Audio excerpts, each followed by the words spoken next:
All right. Everybody's coming in, joining. We got the beats going. It's going to be an amazing session here today. We'll give a couple minutes here as people come through. Let us know where you're tuning in from. We'd love to hear. I know your chat defaults to hosts and panelists, so make sure you turn that to everyone. And I'll kick us off. Calling in from Toronto.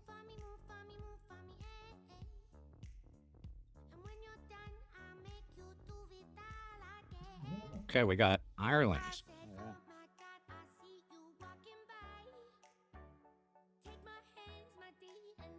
I see some names in here I recognize. This is going to be fun. Here's Mariah. Let's go. Hey, Andrea.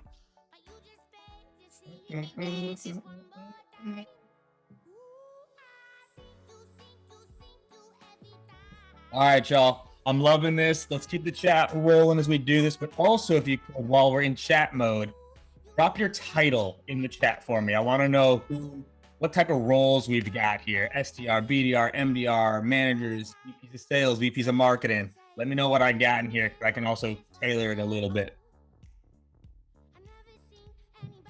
A reminder, let's change your chat to everyone. I think it defaults to hosts and panelists, so I see that coming through. Make sure we're chatting to everyone. All right. Oh, Pete, good to see you. We got a VP of marketing in the house, Katie. Uh-oh, earmuffs, VP of marketing, earmuffs. Actually, this is very pro marketing today, so it's all good.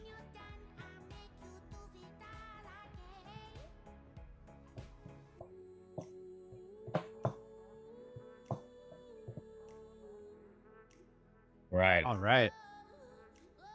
Why don't we kick this off? So, a man that needs no introduction, but I'll attempt to do it anyways. Kevin Dorsey, former 3 times VP of Sales. I think he personally is one of the best sales leaders on the planet. This guy has taught me everything that I need to know, and taught me so much that I took it and left to marketing.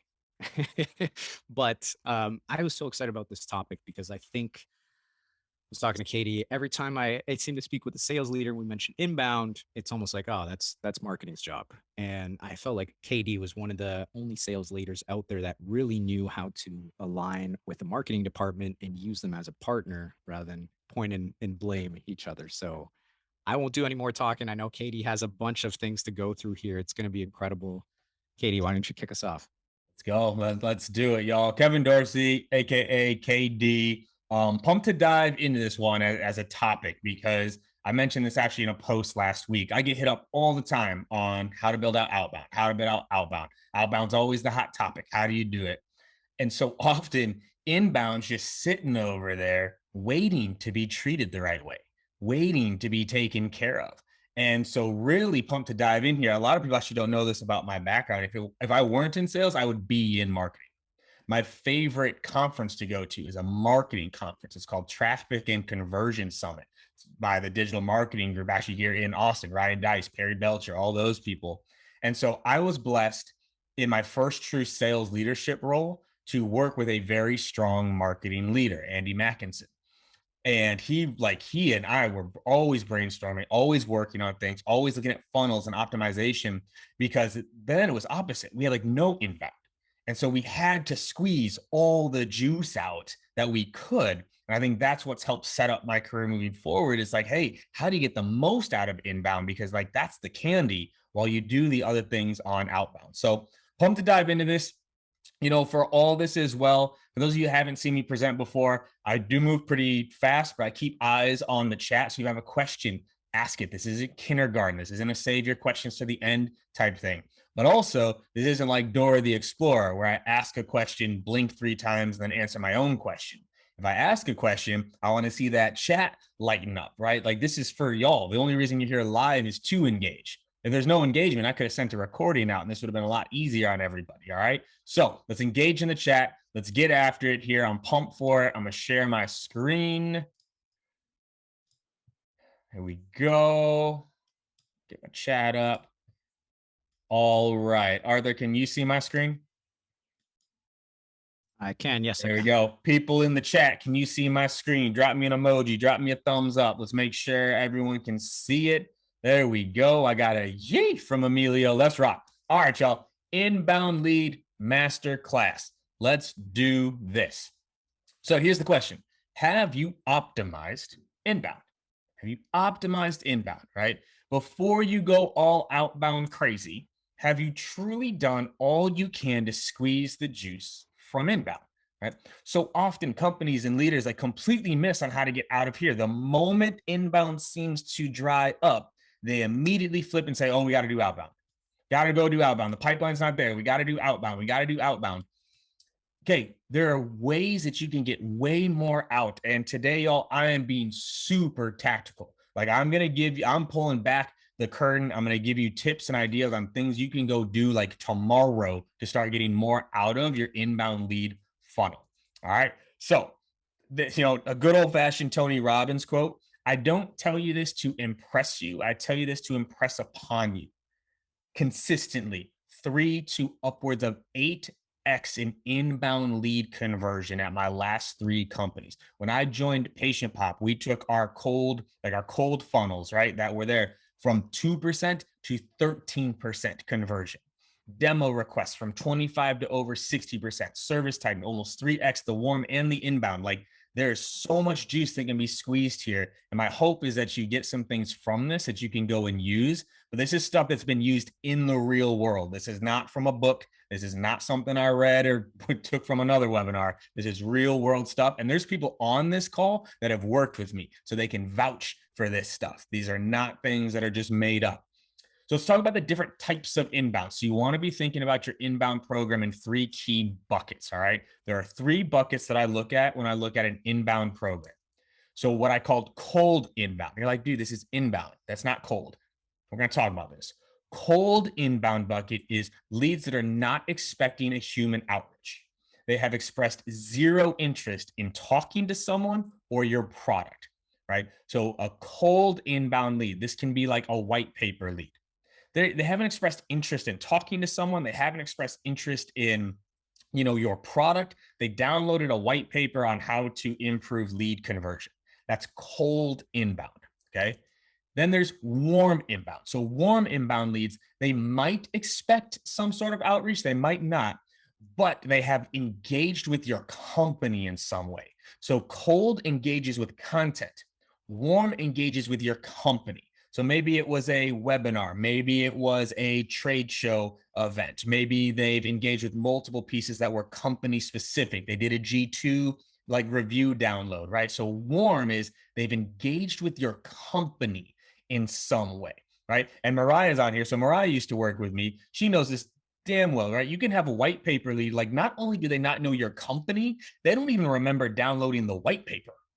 All right. So like that has a very different type of mindset to approach it.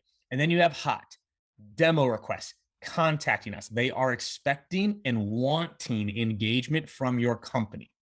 The reason you want to bucket these is because how you treat them should be very different. Most inbound programs tend to treat every lead the same, and they wonder why they don't get as much out of them as you can. So you have 3 buckets of your leads. But also, when you look at your program, you want to see, okay, which of these do we not have?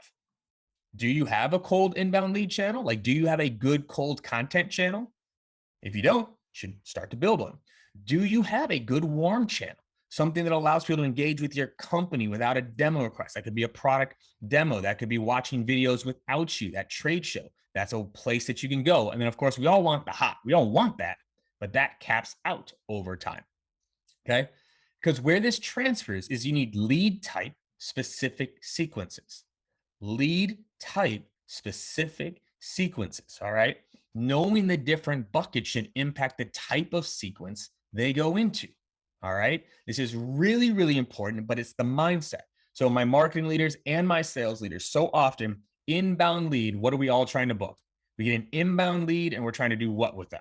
See if y'all are paying attention. See if y'all are still paying attention or not. Inbound lead comes in. What are we always trying to do? Inbound lead. What are we trying to do, my salespeople? Demo, meeting, book the demo, book the meeting, book the demo. That's actually where you want to change your mindset. Your goal is to move them up a notch. So your goal is, how can you get cold to warm? How can you get warm to hot? How can you get hot to the booked meeting and demo? Trying to convert a cold inbound lead straight to demo, you are skipping multiple steps. And that's why you'll see single digit conversion rates there, because they're cold. You have to warm them up a little bit. Warm, this is where people oftentimes miss too. Like, oh, they went to a webinar, book a demo, book a demo, book a demo. No, we haven't got them there yet. We haven't educated them enough to want that demo. And then obviously the hot, you want to get them to that booked demo, but your goal is actually to move them up a notch. And the way you structure your sequence is important. You should not be putting the white paper lead in the same sequence that you put a webinar lead, is the same sequence you put a hot lead demo request. Those are completely different leads with different intents that you need to treat differently. So if you don't have specific sequences for the different types of leads, you need to build them out, because what you're going into is the next best thing funnel, is what we called this internally at my last job, the next best thing funnel. What is the next best thing you'd want an inbound to do? So obviously the ultimate thing we want is the meeting, but that's not the next best thing. Someone downloaded a white paper. What would be the next best thing you could get them to do? My salespeople, my sales leaders, my marketing leaders, someone downloads a white paper. What's the next best thing you'd want them to do to start to move them up the funnel? What ideas do you have here? Just downloaded a white paper. Okay. View a product video. That would be a next best thing. Webinar.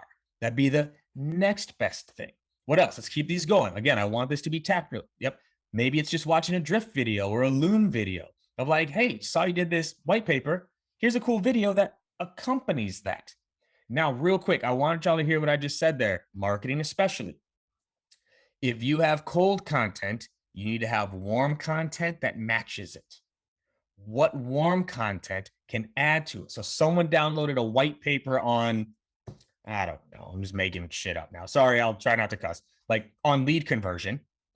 What's the next video you could send them that adds to it? Hey, saw you downloaded this white paper on lead conversion. Here's a video of some of our top customers talking about their number one tip. Thought you might enjoy it. And if they engage with it, now they've moved up into the warm. So you want to think about what is the next best thing, right? So cold, maybe let's engage with more content. They downloaded one white paper. Can you get them to read another one? Maybe that's a webinar. Maybe that's a quiz funnel, something like that. Warm, how can you get them to request a demo? So that generally is where now our product videos can start to come in. That's where other ideas here, a trial, giving them the option to get in touch. And then hot, obviously get them on the meeting. But also, what's the next best thing? This is what we always forget with booking the meeting. Okay, they booked the meeting, great. But what's the next best thing? 2 people on the meeting would be the next best thing, right? And so thinking about what is the next best thing. I like Andrew's idea here. Can they download a trial? Okay, they went warm, they did the webinar. Could the trial be the next best thing?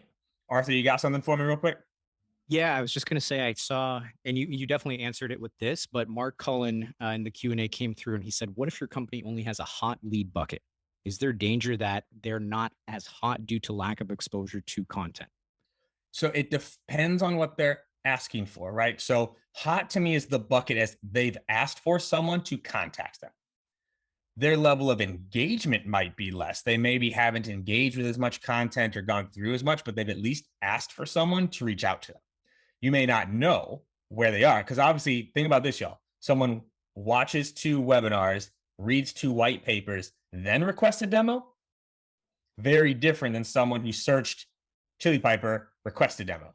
You don't know their level of engagement. So I hope hot to me is they've asked for something. It has nothing to do with their engagement. Because also too, and my marketers know this and my salespeople know this, you've got your lurkers. You've got someone in that cold bucket that literally downloads every white paper you've ever made. And so the intent data shows, wow, Arthur has high intent. He's downloaded all the white papers. He's still cold. I don't care how many white papers he's downloaded. He's still cold because he has not engaged with the company or made an ask. Can I get a flame emoji if y'all are hanging with me so far? I said, I got like, because this is a webinar, so I can't see your faces. Normally I can see your faces to tell if people are paying attention. Right now I can't. And actually, I don't even know if there is a flame emoji in Zoom. I love how people still followed though. Flame. He'll type it in. Thank you for typing it in. But there's only like 7 flames. So clearly we're not doing as good as I'd hoped for, Arthur. I'm gonna keep it going. All right. Go. This is the key, right? You have to empower your SDRs on what the next best thing is. It's not always meeting. That's not what's the next best thing. All right. So, and yeah, Arthur, keep an eye on the Q&A for me because I can't see that one. So now let's talk about this one. Speed to lead. Speed to lead. One, I'm still shocked we even have to talk about this still. Like, still shocked. And okay, my VPs, if I have VPs on here, VPs of sales, VPs of marketing, you have to test your own funnel. Go opt in right now and see how long it takes for someone to get back to you. You might cry. You might cry. You might actually go into a corner and cry because people do not get back as fast as we think they do. You need to. But again, I think y'all can see where this is going. There are different speed to lead requirements based on, Albert's hinting at it, based on their level of engagement. So yes, Albert. All right. So different leads have different speed to lead needs.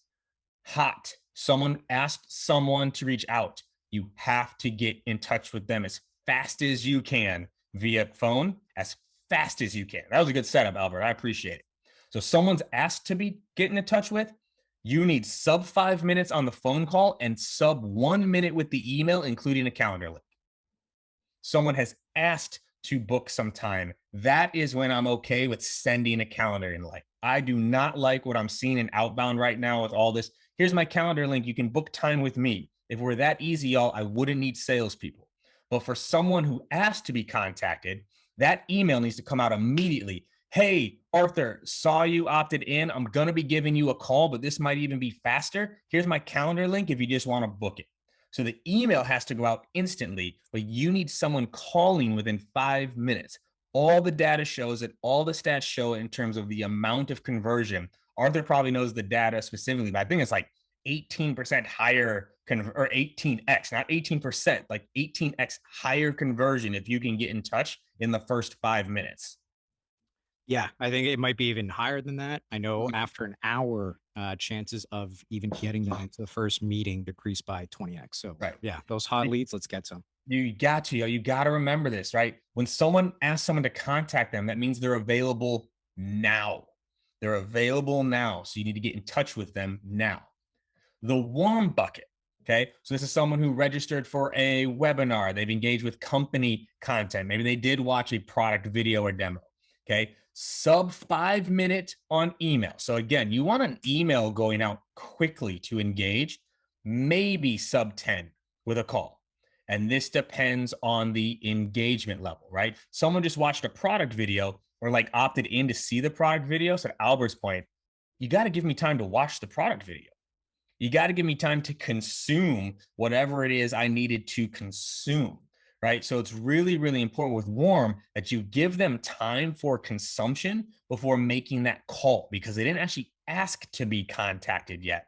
They're just engaging with you, right? So warm, sub 5 minute with the email, maybe a call depending on the bucket. Webinar, I'll just call out real quick. If someone registers for a webinar, I love a call offering them a personalized version. So, hey, saw you registered for the webinar on, next Friday about inbound lead conversion. Wanted to know if you wanted a custom version. I can put you in touch with one of our directors to do a custom version for your situation. See if we can find some blind spots. Would that work? Right. So it's offering a personalized version for the webinar is something I like to do. And then cold, sub 5 minutes with email, no call until engaged further. Okay, no call into engage further. So, Jonathan, great question here.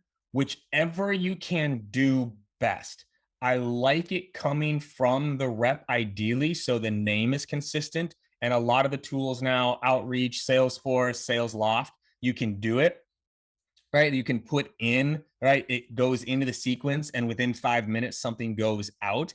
I don't love them getting the auto email from marketing, like info at, right? And then they also get touched by a different name. So I prefer to all come from the same person, right? And definitely, Andrew, I'm going to get to a piece here, right? So how do you think Chili Powder fits in this model? We see 70% of our hot leads booked straight away. Hell yes. Okay. So yes is the answer here. So 100%. I actually don't have this specific here, but this is what happens oftentimes. People book on the calendar, and what does the AE think? Ah, they're booked. You still call them. You still call them. You still email them to confirm, to get the information. You still go through it. So yes, there should be additional touches in addition to the booking through the calendar. Okay. And then here, y'all, I wanted to call this out. Cold. No, I don't expect speed to lead on a white paper lead. I don't expect it. They were scrolling through Facebook or LinkedIn, saw it, clicked on it. They're not expecting a call and they haven't engaged yet. But the email, and again, let's see if y'all are paying attention. What should be in this email? It's a cold inbound lead. What should be in this email? There we go. Corey nailed it. What's the next best step? Is that another white paper? Is that another piece of content? Is that a video? What's next, right? That drives them up. Because now, and I love that Lindsay put video. Here we go. Someone downloads a white paper. You sent them another piece of content. They clicked and watched. You sent them a video. They clicked and watched. Now what bucket are they in? Now they're in warm and they're more likely to be receptive to a call. Okay. This is what's so interesting to me is marketers know everything about funnels, but then once they come in, we treat it linearly. We don't continue to funnel them, right? What's the funnel? Oh, so bold question. What's the worst that can happen from calling the cold inbound? Two things: wasted time on the reps part. So the reps are chasing down super cold leads. Second, it depends on your reason for the call. If Arthur downloads a white paper and I call him to book a meeting, it actually can miss there. So I'm not if it's all you got is cold, then give him a call. But it's also, by the way, I want to be very clear. What slide are we on right now? Speed to lead. This is not meaning you never call the cold. It means I don't care about speed to lead on a cold. Does that answer the question, Sean? Okay, cool. All right, so now let's talk about personalization. Okay, why do we use all the best tactics for outbound? Personalization, multi-threading, video, direct mail to the people that don't want to talk to us. And then the people that do want to talk to us, they get a templated email from rep or marketing. Let's research the lead in the account for outbound. Let's not do that for inbound. Y'all, these are the people raising their hands. And I think this is what's made me a little bit different is a lot of times people look at inbound and go, I don't have to work as hard on that because it's inbound. And I look at it the other way. It's inbound. I'm going to do everything for that because they raised their hand and I want to get the most out of it. So you should be personalizing your messaging to your inbounds too. They're the most expensive leads too. My goodness, right? And marketers on the call, you know what's happened to cost per impression, cost per click over the last year and a half. It's skyrocketing. We have to treat them better. So you should be personalizing here, right? Okay. The inbound is what triggers your rep to do the research. Arthur comes in, I get the lead. The first thing I should do is pull up Arthur's LinkedIn or pull up Arthur's company website, pull up their social page so I can do some personalization in that first touch there, right? So something I teach, we don't have time for today, but we call the QR code.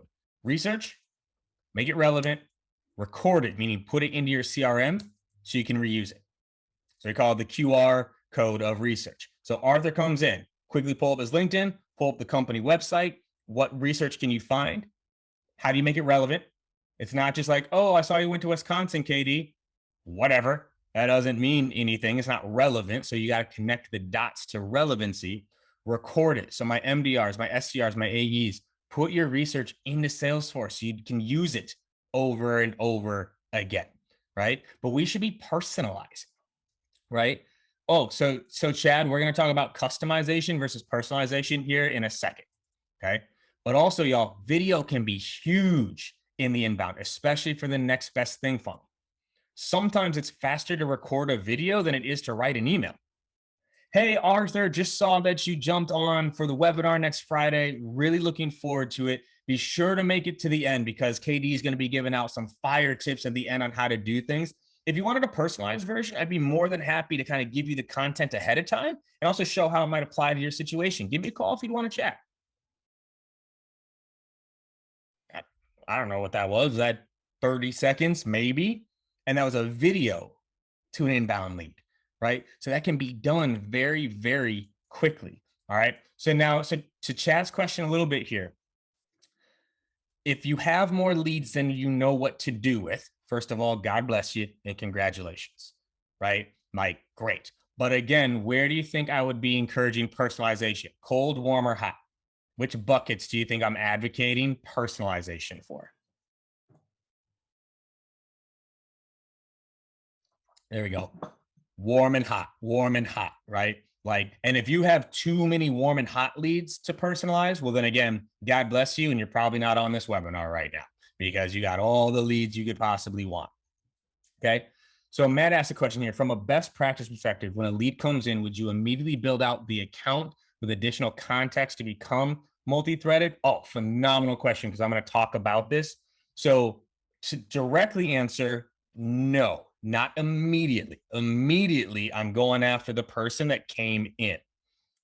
After that's occurred, I'm coming back to do some multi-threading work for sure. So I don't want to slow down my speed to lead. I want to get in touch with that individual. But assuming I don't get in touch with them on that first call, that's what I'm going to next. And we are going to talk multi-threading here for sure. Really good question. Okay, so here's another thing that you want to do is you want to leverage the search terms that the inbound leads are coming from, okay? Knowing what they were searching for should guide the messaging. If they were searching for Chili Piper versus searching for a calendar tool, should that have a different type of sequence? They're searching for you directly, company name. They're searching for a tool indirectly. Should those have different messagings in the sequence and everything else? What do y'all think? I'm seeing a nod, right? Like, because indirect search terms are gold. This is what you know what people are searching for without a human involved. And then you create snippets on your messaging that is aligned. Calendar tool versus scheduling tool versus round robin tool versus inbound lead tool. Should those have different types of emails being sent to those individuals? Right? If someone, and all these would fall into like Chili Piper world, but think about this, right? Calendar tool, scheduling tool, round robin tool, inbound lead conversion. My email should be talking about those things. So knowing the search terms that are coming in is so valuable for your messaging for the inbound. But we're going to talk about how to leverage these things for outbound a little bit later as well. But the reps need to know what they were searching for. So marketers, don't hide that information. What were they searching for? Do you think that would make the call a little bit better? If Andrew knows that Arthur was looking for a round robin tool, does that make that call better and the email better than, hey, thanks for, watching our webinar, right?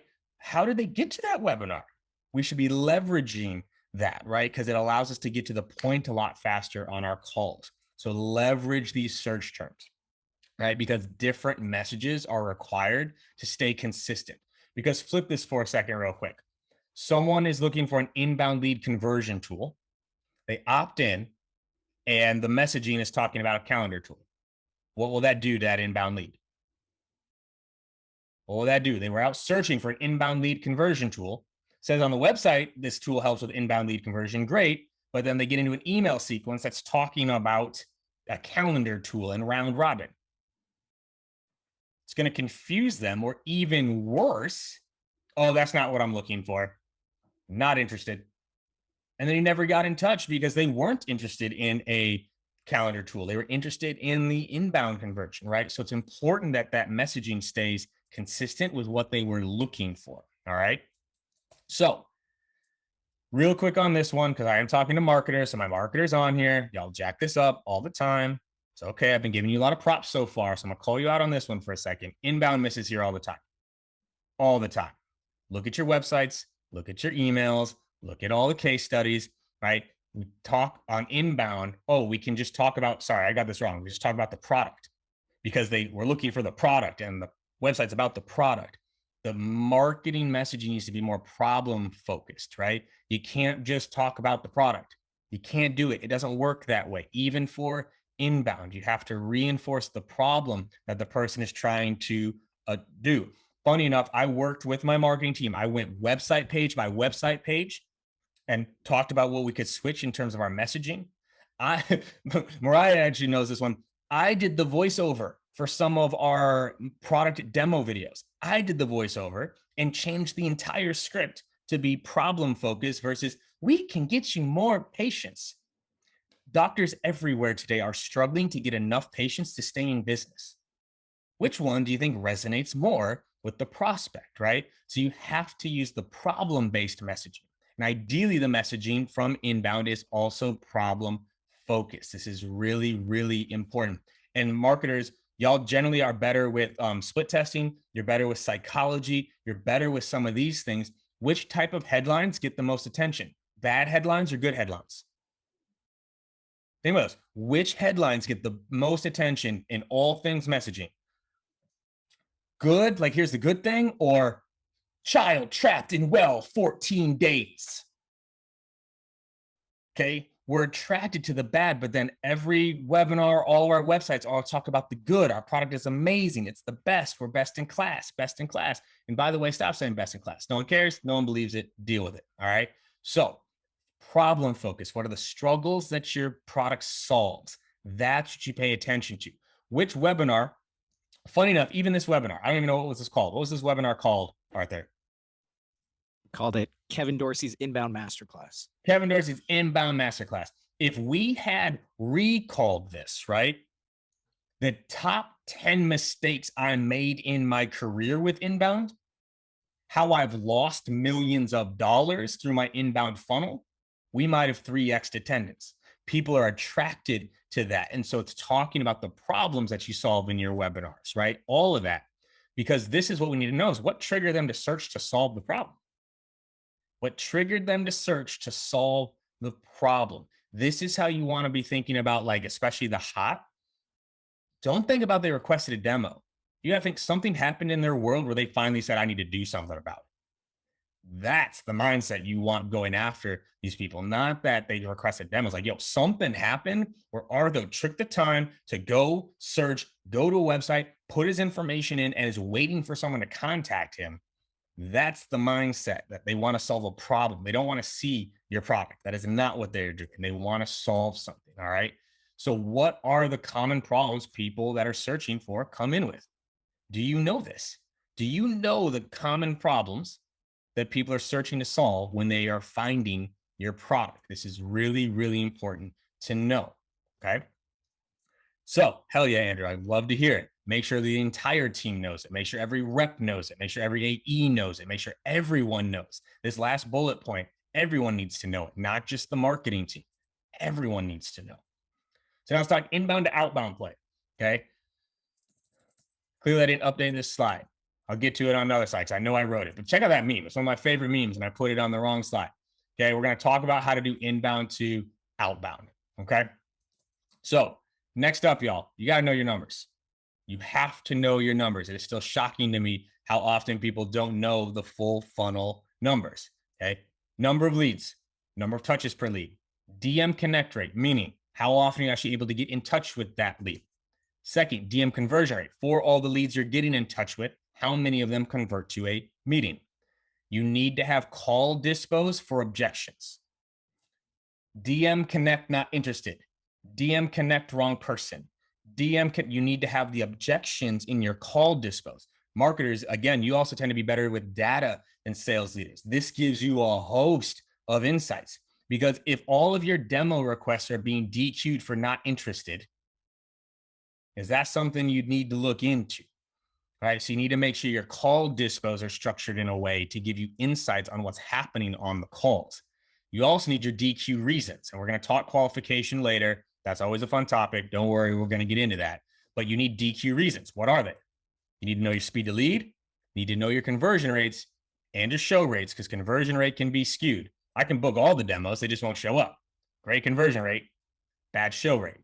What are your open rates and your response rates and your sentiment for your emails? And then y'all, you need to know these by segment. How many demo requests? How many webinars? What's your demo request touch per lead? What's your webinar touch per lead? What's your cold touch per lead? You need to know these metrics per lead channel, because what happens often with inbound is it all gets blended in. We got 300 leads. We booked 10 demos. We got 300 leads. We booked 10 demos. Cool. All 10 of those demos came from demo requests.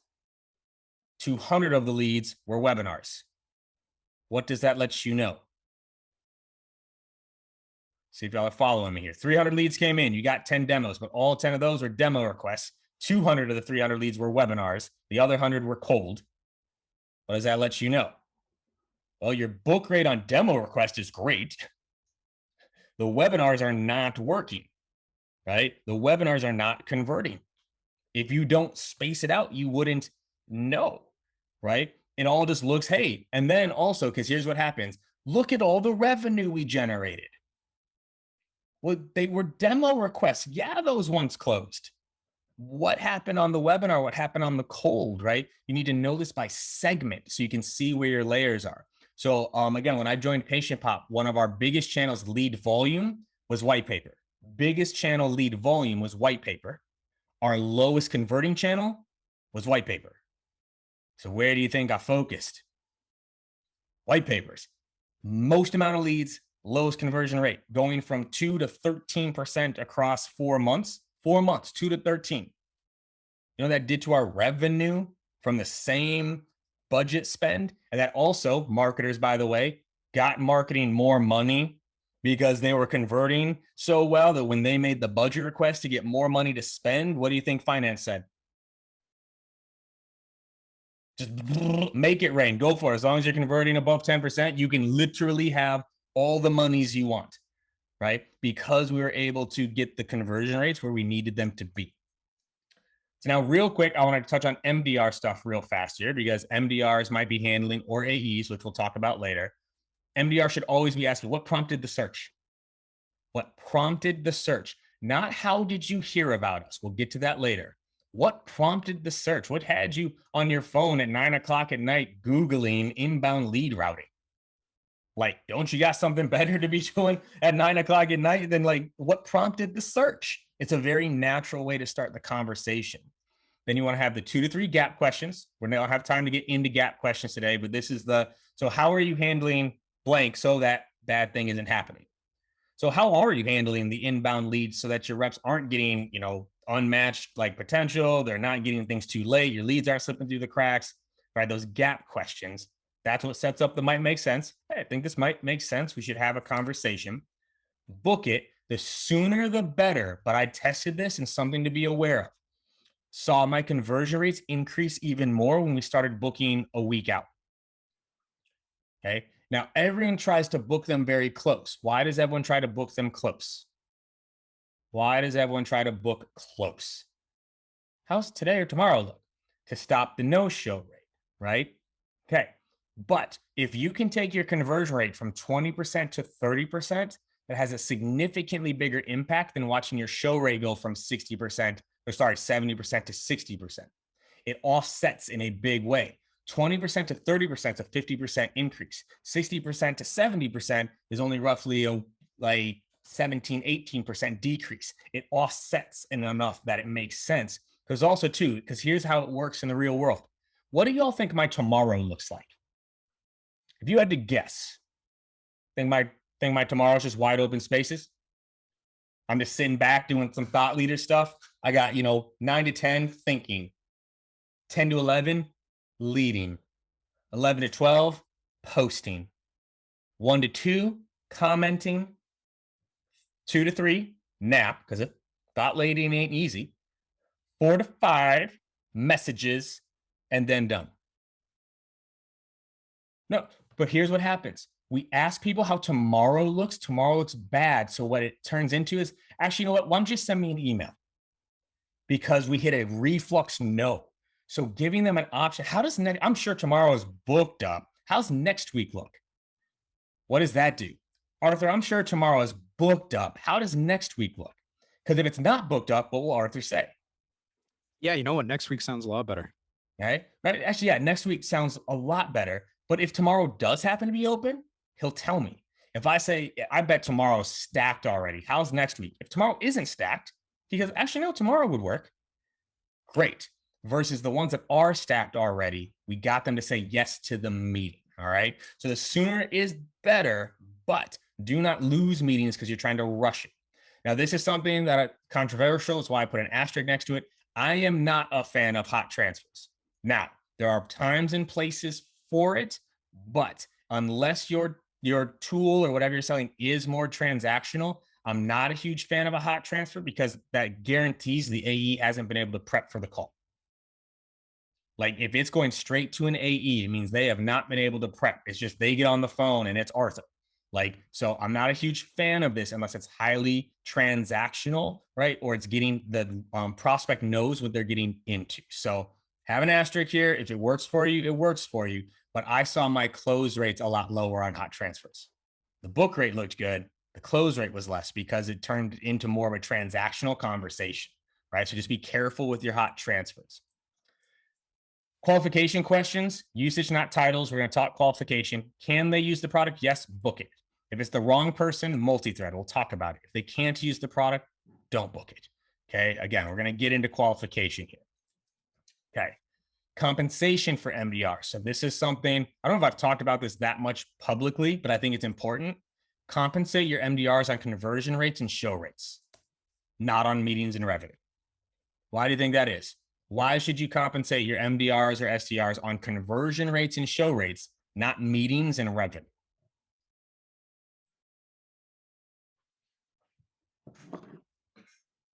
There we go. Chad nailed it. Okay. They can't control number of meetings and they can't control revenue, right? This is oftentimes what breaks MDR comp plans, good or bad. A whale comes in and you're paying a flat percentage on the deal. And literally all the MDR did was book the meeting and they're getting like a massive check out of nowhere. The flip side is also true. Let's say, not that it ever happens, but let's just say, hypothetically speaking, marketing misses the lead number for the month. What does that do to an MDR that's booked, like paid on meetings? The lead number, they're converting at the level that they should be, but not enough leads come through. So this makes it so much easier. What are the standards on the conversion rates? And then the show rates in there so they can't game it. Y'all follow me here? They can't game it. If I like have a really good book rate, but a really bad show rate, they offset each other. That way you can't game the conversion rate because the show rate is a part of it, right? So what are the standards for conversion rate for the different channels? That's quota. Have a scale. If you're above it, you make more. If you're below it, you make less. You can spiff on revenues and deals if you want to. It's just a slippery slope there, but also cliffs on lead conversion. If someone's not converting, send leads to someone who is. It also makes sure that sales leadership and sales reps are focused on conversion, the most important metric there. Are they focused on conversion? If they are, great. If they're below it, hey, we're going to pull your leads back until you get your conversion rate where it needs to be. I'm not going to keep sending, like, and I've seen this. One rep converting demo requests at 60%, one rep converting demo requests at 30%. What happens if I sent all that reps demo requests to the person converting at 60%? Talking about a 2x increase in pipeline, 2x. This makes sure that everyone's looking at the same things the right way. All right. So this is how I like to pay my MDR teams. Keeping going down the tactics bucket, prioritize off engagement, right? Who's opening the emails? Who's clicking the emails? Who's watching the videos? Give them some extra love and attention. Okay. I never want to hear this again in my life. Oh, but the step isn't due yet. Get out of my face. Like, hey, this person's opened 2 emails and clicked your video twice. Like, did you call them? No, the next call isn't due till Thursday.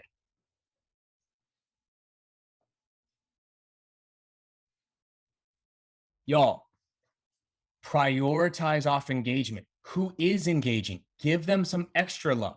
So back to the example before, it's a warm lead, but they're opening all of your emails. It's a warm lead. They're opening all of your emails and they clicked on a couple product videos. What might be really good to send them? What might be really good to send them? They're opening your emails. They clicked on the product video. They registered for the webinar. Maybe they're worth a personalized email outside the sequence. Hey, Arthur, so you've been checking things out a little bit more intently. You watched out the product video. What stood out to you? Like what feature really stood out? What problem does it maybe address for you, right? Get that extra touch in there, okay? If they're engaging, bump them up, y'all. Give them extra love. Don't wait for a step to be due, okay?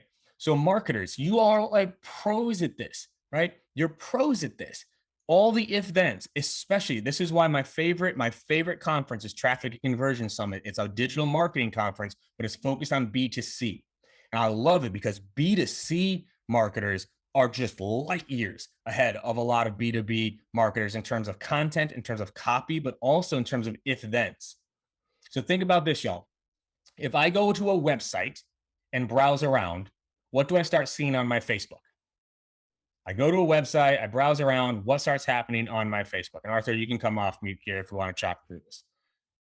Yeah, you start getting retargeted with some ads. Right. Yeah. If I was on the website, then I get the ads. What if I added a product to my cart? Then what starts to happen? I added a product to a cart, but I did not buy. Then what happens? Yeah, cart abandonments. Now I'm into cart abandonment. Now I'm getting the cart abandonment emails, right? Oh, also I'm seeing ads for that specific product. If then, let's say, all right, I went to there, I put it in, I bought it. Then what happens? Right after I buy, there's the upsell funnel, then the downsell funnel, right? But in B2B, want a demo? Yeah, right. Like create the if thens. If someone's watching your stuff, and you can do this in SalesLoft and Outreach, you can even do this with Salesforce and HubSpot. If they're engaging, it can bump them into what we call like a high priority sequence. They're engaging. Put them into the high ones. They get a couple extra touches. They get that personalization. So create the if thens. Well, again, what does that marketing funnel look like? So now nurture. Okay. Still shocking me how many leads just get thrown into a nurture campaign. Right? So I talked about the buckets: cold, warm, hot. What nurture campaign do they all get thrown into? The same nurture campaign. That makes sense. All right, just lump them all together. Just take the hots and the colds and the warms and mix them all together, right? Like this is crazy to me, right? Segment these things out. But next best thing, if they were cold, they should go into a cold nurture sequence to warm them up. If they were warm, you know they like to engage with their company content. They should go into something that gets them to hot. If they were hot, we should be doing everything we can to get back in touch with them, right? But trigger on engagement. Y'all, I promise you, there are leads in your nurture that have like opened the last 5 emails, clicked on 3 of the last links, and nobody's calling because they're in nurture. If they engage while being nurtured, trigger that to come back to somebody else. Again, marketers, like, you know this data, you know it. If y'all have intent data, if someone clicks and goes back to your website, maybe that should trigger getting handed off to someone in sales because they're back into browsing mode again, right? So you trigger things off of engagement while in nurture. And for like your good leads and like the hot accounts, there should still be like a person touch point 30, 60, 90 days out. Hey, Arthur, KD again, just touching base. Been a couple months since you opted in, but like my worries, you opted in for a reason 3 months ago, and that problem still exists. If you solve that problem, just shoot me over in an email. Let me know you solved it. If not, maybe 3 months is enough time that we can talk about this. Hugs and kisses, KD. Always end your voicemails with hugs and kisses. It's the best. Okay. So, and then also an intentional outbound retargeting plan. Because this also too, where do you think I start my outbound team? Old inbounds. Because if I can't convert old inbounds outbound, what do I know? What do I know? If I cannot convert old inbounds to outbound, what do I know about the outbound program? This is where we start to connect some dots here. Can't convert. If I can't convert old, warm, and hot, and even cold leads, cold inbound to outbound, If I go cold, I know I'm already in trouble. I already know it's dead on arrival, right? So you need to set an intentional outbound retargeting plan. So now let's talk about this, man. I knew I threw too much in here. I'm going to run out of time. I don't care. I'm going to go to the last minute because I'm trying to give you everything I got here. To segment or not, okay? My personal opinion, no one treats an inbound lead better than an outbound rep. No one treats an inbound lead better than an outbound rep. Why do you think that is? Why do you think that is? There we go. People light up. Like, they're hungry. They appreciate it. It's a piece of candy, right? It's not taken for granted. If I'm an inbound rep and I'm getting 100 leads a month, I always know there's another inbound lead coming my way. I don't want to chase that one down. Whereas I'm an outbound rep and you give me it, I'm like, yo, like, yes, maybe someone wants to talk to me. Oh my God, right? So this is how I approach this. The only way to actually do this, though, is you have to ramp people on outbound and then drip inbound. I've done it both ways, where I ramped on outbound and then started giving inbound. That worked. When they started getting inbound from the beginning, guess what they never ramped on? Outbound. So it's important. I've done this multiple times now. I'm 4 for 6. 4 times it worked, 2 times it didn't. Both times that it didn't is because they were already getting inbound when outbound was given. So tie keeping inbounds to hitting of the outbound. Okay, so let's say the quota is 10, and based off standard conversion rates, Arthur should be able to get 3 from inbound. Well, if Arthur 2 months in a row is 5 or lower on outbound, guess what he's not going to get that third month?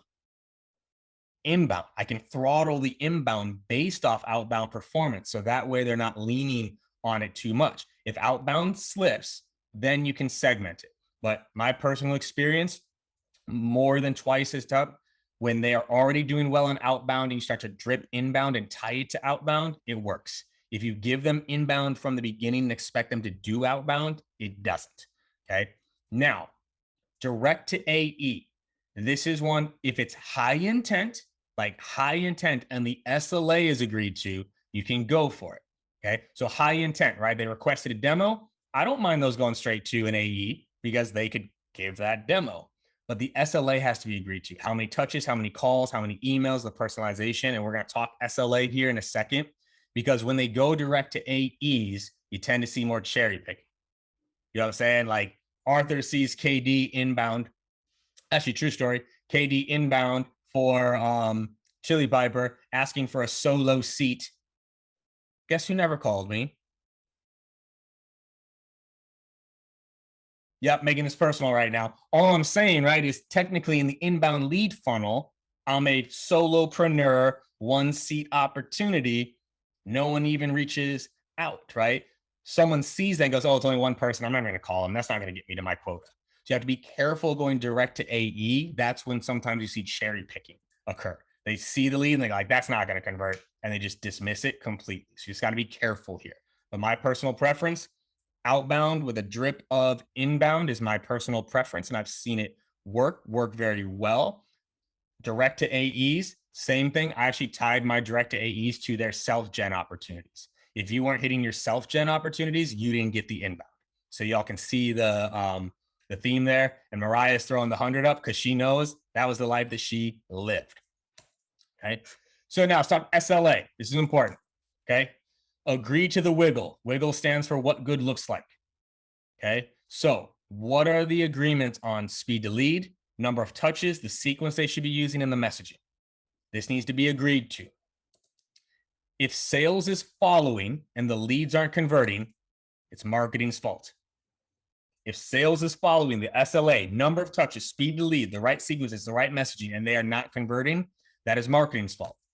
If sales is not following and the leads aren't converting, still marketing's fault. It's always marketing's fault. I'm joking. It's sales' fault. All right. But I got to poke some fun to my marketers here. Okay. So what I'm saying here, sales, you can't complain about the leads if you're not doing your part. Period. Okay. Prove them wrong. If the leads are bad, prove it. Work them fully and show. My speed to lead was on point. I'm putting in 10 touches. I'm personalizing, sending video. They're still not converting. Now you can have that argument. But if you're not doing what you need to because the leads are bad, it's not how this works. You have to do your part. And that's what allowed me in marketing to have really constructive conversations. I could walk into Jordan, I could walk in and be like, yo, turn off this asset. It is garbage. It's converting at 1%. Our leads are all like, our touches are there. Turn it off. And what would marketing say back to me? Okay. Because they knew that was there. The flip side is also true. Sales comes to me and goes, yo, these leads suck. They're all unqualified. You're making 2 calls per and 1 email. You know nothing, Jon Snow. You don't get to tell me these suck until you have worked them to completion and can prove it, right? So it's very important that this is agreed to, but also by the different buckets. Cold SLA, warm SLA, hot SLA, to make sure everything is being worked the way that you need to. So now, what can outbound learn from inbound? Okay, what are people searching for? What are people searching for? These are great subject lines. What are those indirect search terms? Highest converting ads. Marketers, you love click-through rates. You love click-through rates. Share those with us, because that's a great first sentence. That's what's catching people's eyes. Heat tracking on the website. Like, again, there's so much data that marketers have that sales knows nothing about. I don't even know if salespeople know what heat tracking is. Okay. Arthur, how could I leverage heat tracking in my outbound messaging? Yeah, this is what catches their eye and what you want to join the conversation in their head. So Right. if you already have this pressure tested with inbound, why not use the same thing in your outbound messaging? Right. Where do people spend their time on the website? Maybe that's what I should be talking about in my outbound messaging, right? Highest downloaded content. This is great for outbound shares and nurtures. Retargeting. We talked about this. Create a strong retargeting process. Inbounds that didn't convert next day, hand off to the outbound team. Okay. Outbound gets their hands on it, right? And then outbound, driving people to the website is a good thing, because if you can get them to the website and they opt in for the cookie, and I know this is different in Europe and Asia versus US, but if they accept that cookie, what now follows them around the internet? The ads, right? I have emails in my outbounds that are literally designed just to get them to the website. So if I can get them to the website, there's a high chance that we get to follow them around the web and stay top of mind. What inbound can learn from outbound. Okay. What are the top objections reps are getting? Create content around that. Okay. Testimonials, stories, website language, product demos, all of this, right? This here. Okay. The best part of the best example I got, actually, I learned this at Traffic and Conversion Summit, is that you shouldn't need an FAQ page because your website copy should handle it.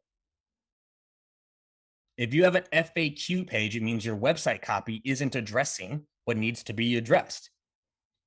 Okay. So the language here, what are the top objections sales is getting? That should be anchored throughout the website. You need videos and case studies. I would go to Andy and say, hey, top objection we're getting right now is price per snack. Can you get some testimonials on why the price per snack, right, is good? And then that way you can send it out, right, to go through those things. Stories. Look at this. Y'all see this right here? These were case study cards I had made for my team. See if you can see it. The name of the company, okay, what their struggle was, the results we got them, and a quote from them. Case studies that they can use. Look at all these. Okay, do you think this maybe empowered the team a little bit? Like, I got a story for that. I was like, oh man, like, no, I just worked, as I talking with Dr. Gottlieb, he talked about how important it was to have a seamless site with all the reviews. He 2x'd his patients, 3x the appointments being booked. I mean, marketing. These are real stories, not fake little case studies on the website. And then multi-threading. Okay. Inbound, stop sitting and waiting. Stop sitting and waiting. Okay. Someone comes in, go after who is there. And I think we'll have to wrap on this because we're at time. This is the move in mid-market and enterprise. Multi-thread on inbound. As you're going after the inbound lead, you go outbound to the other personas at the company. This lets you suggest names to the inbound lead too. So I can say, I finally get in touch with Arthur and go, hey, Arthur, awesome. Let's get you booked up. By the way, how do we get Nicholas and Alina on the call? I know they'll probably be involved. Why not just pull them in early? And I can suggest, right? I can suggest who should show up versus who else should be involved in this process, right? I've already started to multi-thread and I can ask to invite those people as well. So I'm at time right now. I don't know if I can keep going. Let me check real quick if I have a hard stop. Okay. I can go for 5 minutes. Are y'all down to hang with me for 5 more minutes? Is that okay, Arthur? Let's do it, man. I All can't right. get enough, so let's do it. I'm going to keep on firing. Who gets the credit? Who gets the credit? Was it outbound? Was it inbound? Oh, this is always fun. Okay. Who the hell cares? This is what we're going to go into. Activity and timing, all that matters. Lead source and rev channel are very different. So if it converts, so say it inbounds, it converts with X days, inbound, lead source, rev channel. If it does not convert in X days, right? So it doesn't convert within 90 days, then it gets handed back over to outbound, and then it closes, rev channel outbound, lead source inbound. But it also works the other way. If I'm going after a lead and I've touched it in the last 14 days or 30 days, and then it goes to the website and requests a demo, that would be rev channel and lead channel outbound. It goes both ways here, y'all, right? You can't just collect, if I'm working a lead, I want them to go to the website. I want them to go to the website. But if by them going to the website, it causes them to not count as outbound, that's where people are working against each other. So absolutely, Cian, if I said that right, yes, you're reaching out to, for mid-market and enterprise, I would absolutely recommend it because that means now one lead equals 3. One lead equals 3, because if the one lead has that problem, it means the other 3 can have that problem too, and we can align the messaging. Okay. Now, this is what I think is important. What does the prospect want? Okay. Someone asked it earlier about like where Chili Piper fits into some of this. Okay. This is key. If they want to talk to someone, make it easy for them to do so. I still can't believe like I can opt into someone and wait 24 hours, 48 hours for someone to get back to me.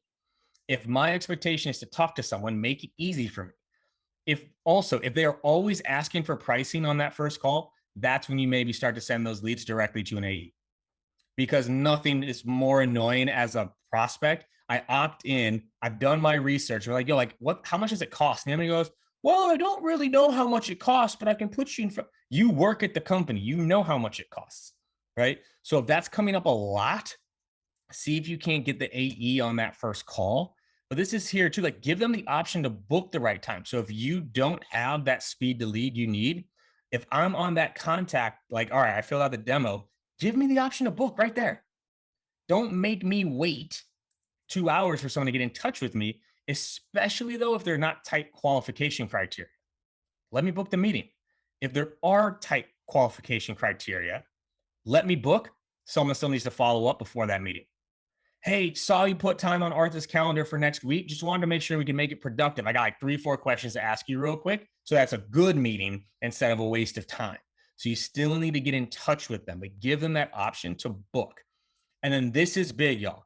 If they opted in for a product demo, making them talk to an SDR, then a 30-minute call with the AE to do discovery before they get to see the product is pissing your prospects off. I can guarantee it. If they opted in for a product demo, you better give them a little taste on that call, because otherwise someone else is. Give them a taste. They opted in for a product demo, not to be discovered.